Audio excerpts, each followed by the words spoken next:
taking a cue from how it's done at Molly's, I get to introduce the special guy of the night, and I'm going to do it by reading what it says about him here.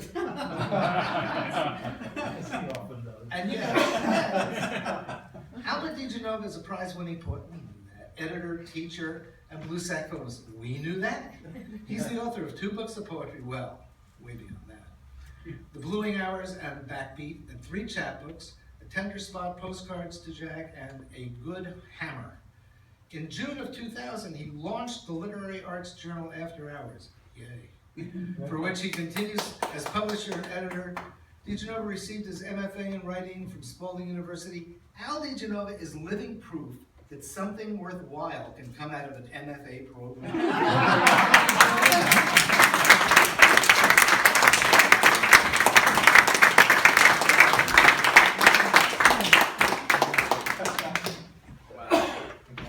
Wow, this is amazing. Actually, thank you all for being here. You know, it's like I could go on and on. Thank you, but yeah, this is. I mean, just you know, I had sent an email to Larry going, "Oh, I hope somebody shows up." What? I guess a couple of people showed up, and this is really, really nice. Yeah. Larry and Nina, we've been in workshop together, so a lot of these poems they've seen in different versions and early versions, and you know, Charlie representing Purple Flag. 3 of my books are basically from the same press. A Good Hammer and Bluing Hours and Black Pearl are all part of the Virtual Artists Collective, so I guess I got a publisher, you know. And in the small press world, poetry doesn't make you any money, and you don't sell a lot of copies by any stretch. But many of you here ordered books early, which is wonderful because that's what gets the printing press rolling, and I appreciate that. So to those who did that, thank you very much. And of course, Steve Schrader with Purple Flag appreciates that too, because there wouldn't be a book if people didn't order it ahead of time. Yeah, so this book is, I'm proud of this book. It came out really well, and there's, what's interesting is, it's love, sex, and regret, but it's a lifetime actually. And some of the poems are pure fantasy. Other ones have little snippets of reality. Some, and a friend of mine, Marcy Johnson, isn't here tonight, but she actually went through this manuscript and reordered it, which was kind of an amazing revelation to have somebody go through a book and change the order of the poems, and all of a sudden it has a whole different life. And her perspective really, really worked. So that was great. And and then of course, to help get pre-orders out and get somebody to want to buy the book, I had to ask a couple people to read it early. One of those people is Pam Miller, who's back there with the cool hat on, and she wrote a wonderful blurb for the book. And the other was Mike Pewican, who couldn't make it tonight.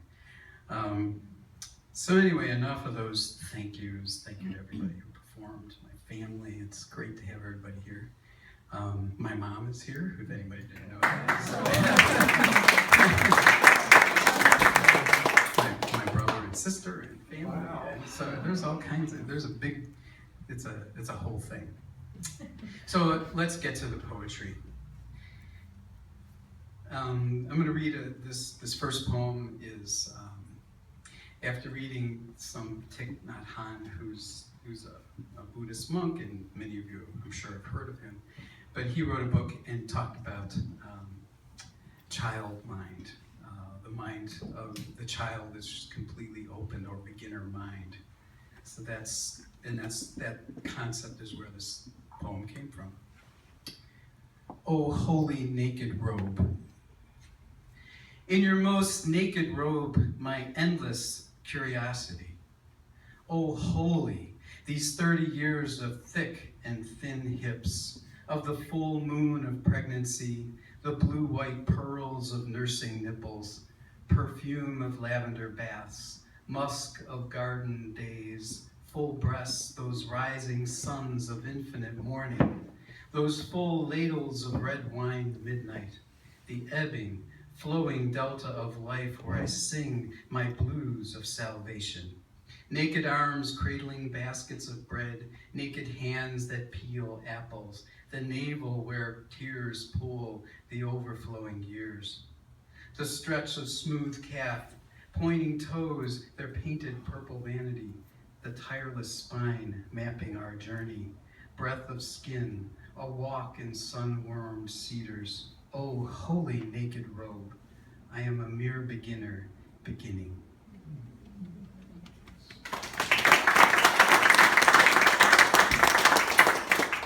I'm going to ask Cole to come up one more time and to play a tune for me. Come on up here. This is a song called Lottie, Lottie, Lottie, Miss Claudie, which was written by Lloyd Price. So I just want you to hear a little bit of this before I read this poem. I don't know if this is the Lloyd Price version. It doesn't matter, it doesn't matter. It could be the Elvis version. It's not the James Booker version.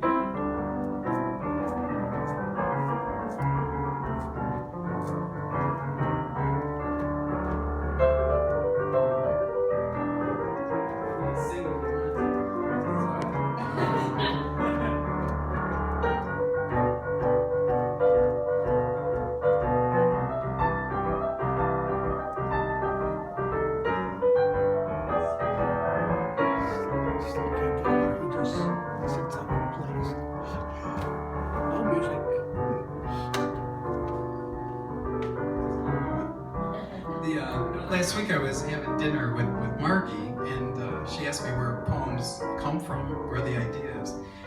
I was listening to this song, and it's called Lottie, Lottie, Lottie, Miss Claudie, which is also the name of the poem.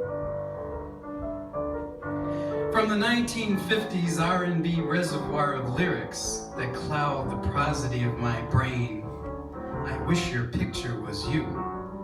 Unlike so many snapshots from my shutterbug life, with this one I remember, sleep as simple punctuation. Those clockless days, the nights the tenor saxophone sang its low growling song, you moaned, and licked the brass keys clean as new, as if there was never no before or after, only this, the shutter wide open.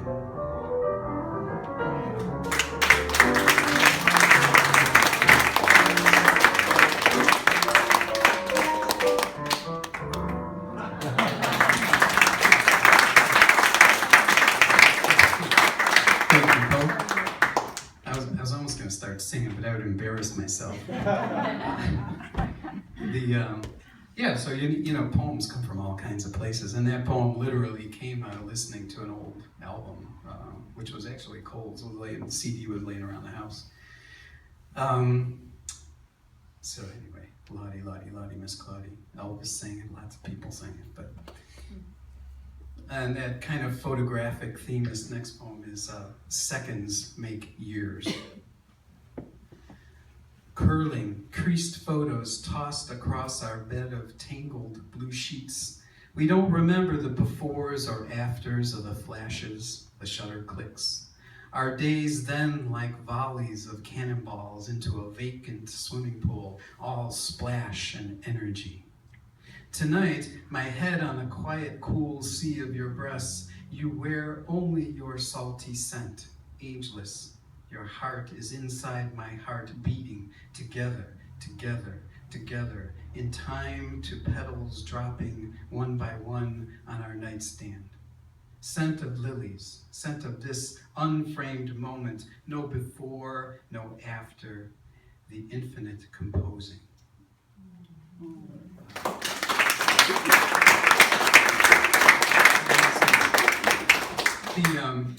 The idea to put together a collection of love poems just came because not a lot of people are doing love poem books, but you know, that's not totally true, but it just seemed that way to me. And I thought I had a lot of these, so I thought I'd pull them together. But The subtitle of the book is Poems of Love, Sex, and Regrets. So the sex poems, you're going to have to buy the book to get those. I'm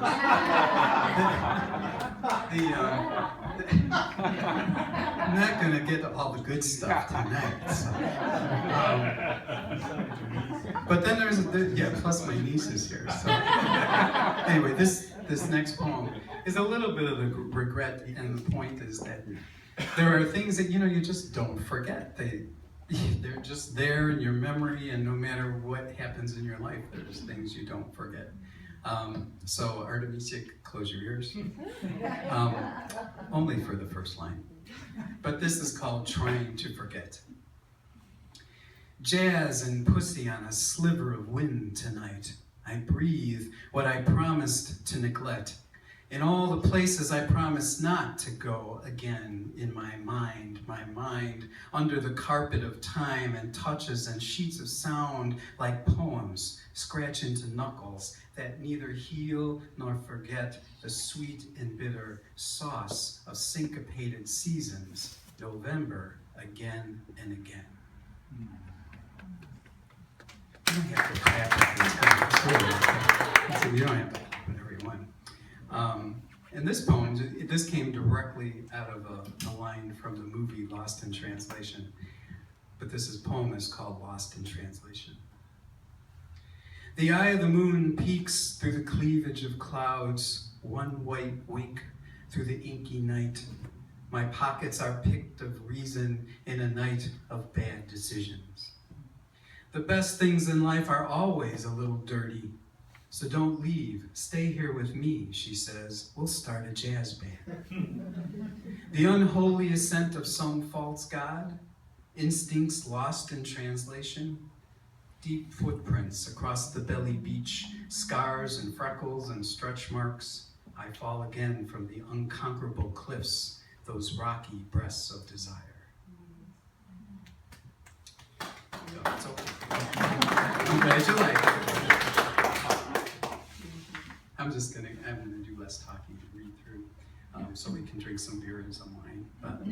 But, so this is a melancholy sonnet, and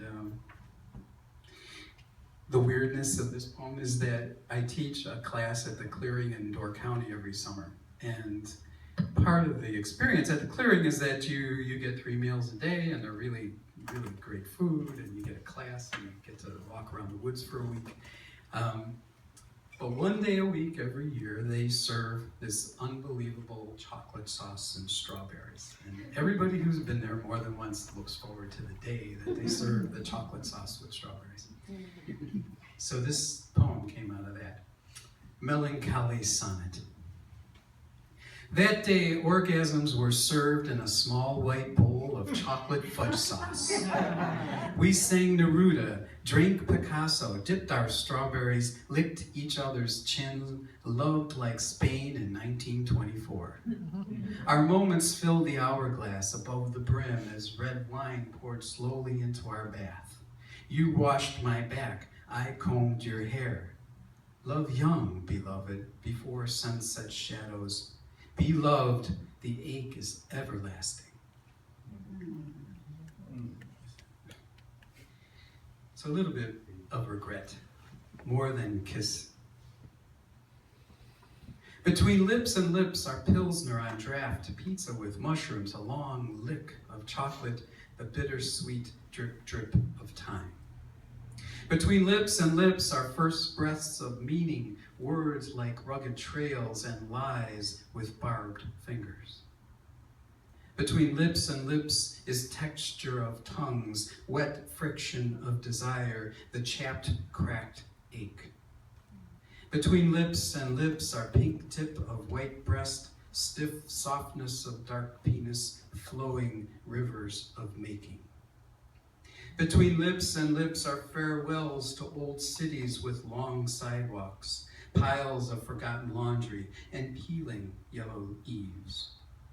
Between lips and lips are 10,000 teeth of loss, lovers in fading portraits, the uncured paint. Between lips and lips are weathering gray stone, the hard vine of autumn, the stain of red, red wine. Between lips and lips, our lonely constellations spread over continents, and a wind that chills tide to tide. Between lips and lips is kiss. Good morning, good night, and goodbye.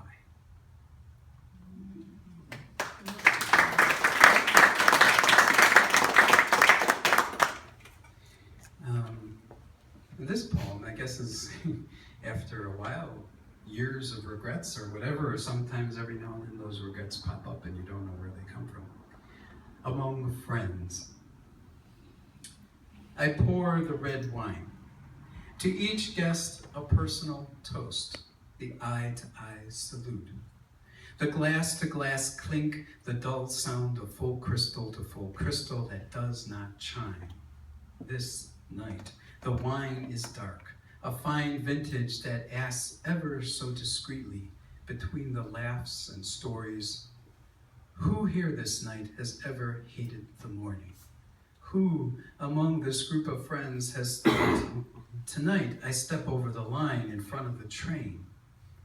Whose chair sinks into the carpet having slipped your mooring? Easy to drink in silence, pretending to listen, staring into the eyes of your friend's wife, than to resist the nagging urge to watch this repartee from the top of the stairs. Who steps into the bathroom to stare into his own wine eyes? How many bottles between dinner and morning? There are those among us empty already. Red rings stain the white satin tablecloth. So many distant planets.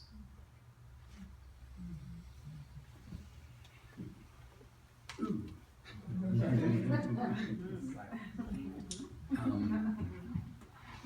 Yeah, that poem actually was nominated for a Pushcart Prize, which was really, really kind of wonderful to have happen.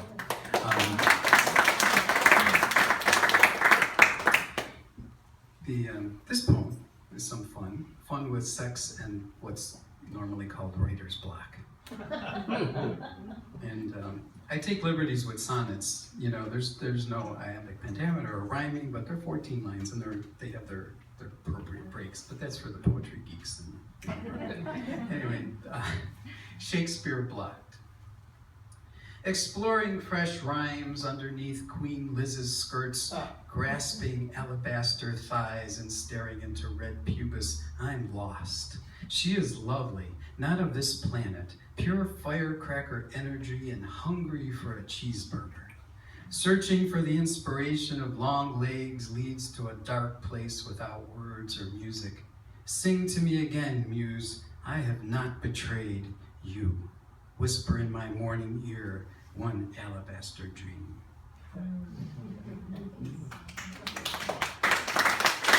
And so, one of my books is called Backbeat, and the publisher of the second edition is Wayne Allen Jones, who's sitting over there.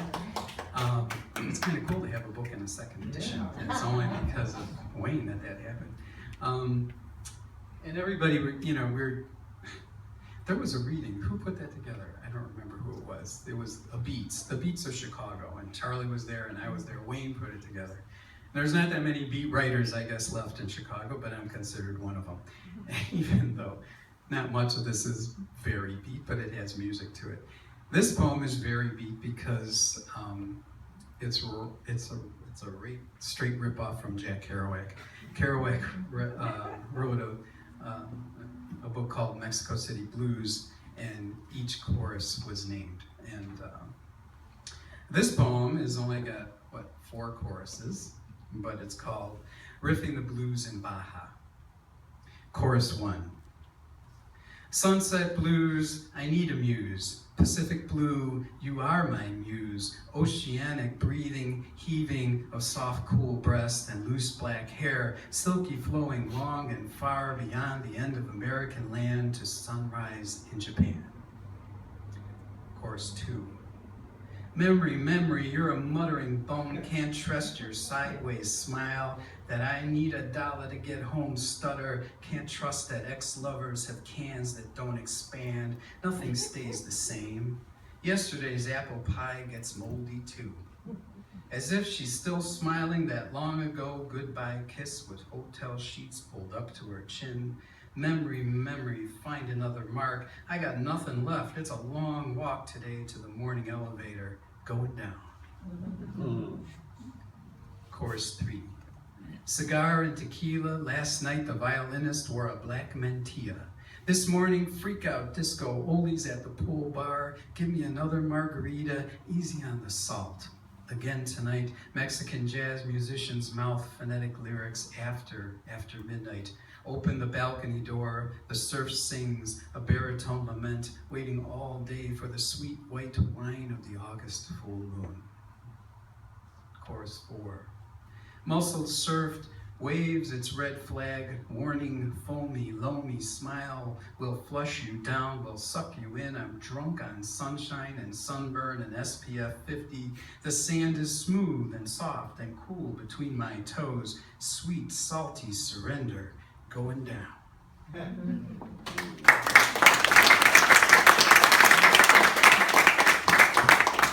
So I'm going to end with the last poem in the book. The book was originally called Fishnets and Saxophones, which was a name that Nina gave it. I was reading a couple poems, and there's a poem in here about fishnet stockings, and she was actually reading at the Buzz for Buzz After Hours, and she said, you ought to name that collection Fishnets and Saxophones, which was the name, and then Steve Schrader slowly convinced me to change the name to Black Pearl. And Black Pearl is the last poem in the book. And there's a bunch of little tidbits about Black Pearl. There's a John Coltrane album called Black Pearls, and there's all kinds of references to it everywhere. It's the name of the ship in the Pirates of the Caribbean. But it's also Eden, my wife's nickname that her grandmother gave her as a small child. Her grandmother called her Black Pearl. Black Pearl. I hear a faraway cello, legato tones as long as life itself, it seems. The horsehair bow turns on edge, the timber winces to the wind, to the thunder. The Pacific reshapes smiles of beach overnight, sometimes in minutes, waves. Their sucking recoil, the salty tumult teases me today with nothing more than a bruised hip. How dare I rest against a rock? From within the splashing crash, I hear a muffled baritone's tempt. What waits for you within the churning wave? I've heard love sound like this. My God is not this heaving brute of sea, but a quiet black pearl in the shell of my heart. I feel the hair on my arm move as it dries. The flies bite my ankles. Too much love in my one stormy life to ever deny God. So thank you. We'll end there. Thank you so much. This is awesome.